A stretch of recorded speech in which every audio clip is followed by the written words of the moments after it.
राधे राधे सभी को। अब मैं आपको कार्तिक मास महात्म्य का अध्याय 11वां सुनाने जा रही हूँ। ध्यान से सुनिएगा। 10वें अध्याय में आपने सुना था कि जलंधर कैसे द्रोणांचल पर्वत का हरण करके उसको समुद्र में छिपा दिया था। आगे सुनिए अब। देख पराक्रम असुर का, विष्णु हुए प्रसन्न, मांगन चाहे मांग ले, इच्छित वर संपन्न।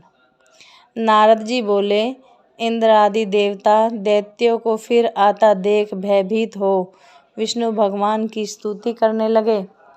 कच्छ मच्छ आदि रूप धारण कर भक्तों के दुखों को दूर करने वाले ब्रह्मा विष्णु, शिव आदि रूप में जगत की उत्पत्ति करने वाले तथा गदा शंख पद्म और खड्ग धारण करने वाले, आपके लिए हमारा नमस्कार है। हे असुर निंदक नंद, गरुड़ नायक, पीताम्बरधारी, यज्ञ आदि क्रियाओं को भोगता, अविकारी, शरणागत त्रेता, हम आपको बारंबार नमस्कार करते हैं। दैत्यों से संतापी मनुष्यों के दुखों को ध्वंस करने के लिए ब्रज रूप तथा शेषनाग की सैया पर शरण करने वाले सूर्य चंद्रमा रूपी 2 नेत्रधारी आपको बार बार नमस्कार करते हैं। नारद जी बोले, इस प्रकार दैत्यों के नाश करने वाले विष्णु भगवान ने देवताओं के संकट को जान लिया। तब क्रोध से खिन्न होकर शीघ्र ही गरुड़ पर सवार हो लक्ष्मीपति दीनानाथ प्रभु लक्ष्मी से बोले, तेरा भ्राता जलंधर देवताओं को दुख देता है, इससे मुझे उन्होंने बुलाया है, सो मैं युद्ध के लिए जाता हूँ। लक्ष्मी बोली, हे प्राणनाथ, मैं आपकी प्यारी हूँ, फिर मेरे भ्राता को आप संग्राम में क्यों मारोगे?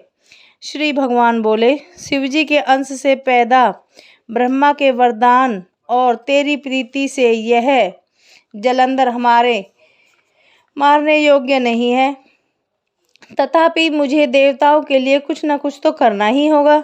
नारद जी बोले, यह कहकर गरुड़ पर बैठकर वह देवता जहाँ स्तुति कर रहे थे वहाँ पर प्रभु पधारे। इसके बाद गरुड़ के छोटे भ्राता और गरुड़ के पंखों की वायु से बबूला जैसे उड़ाए गए वे सभी दैत्य आकाश में मेघों की तरह भ्रमण करने लगे। जलंधर दैत्यों को वायु पीड़ित देखकर आकाश में विष्णु के पास पहुंच गया। वहां बड़ा भारी युद्ध हुआ।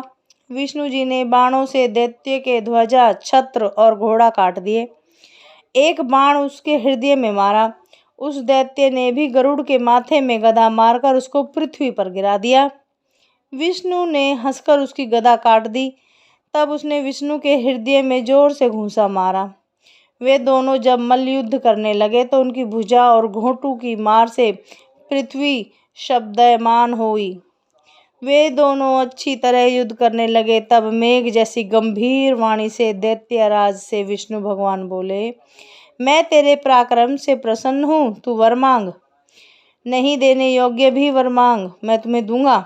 जलंधर बोला, हे भावुक, जो आप प्रसन्न हो तो मेरी बहन लक्ष्मी और अपने गणों सहित मेरे घर में रहो।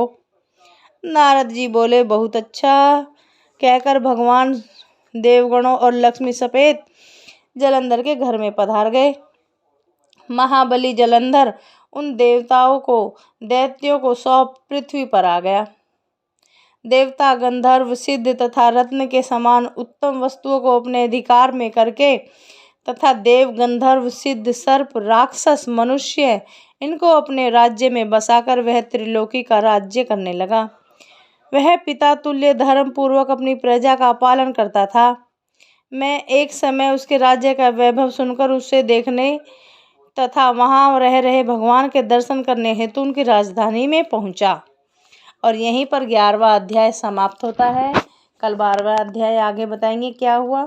तब तक के लिए सभी से हमारी राधे राधे।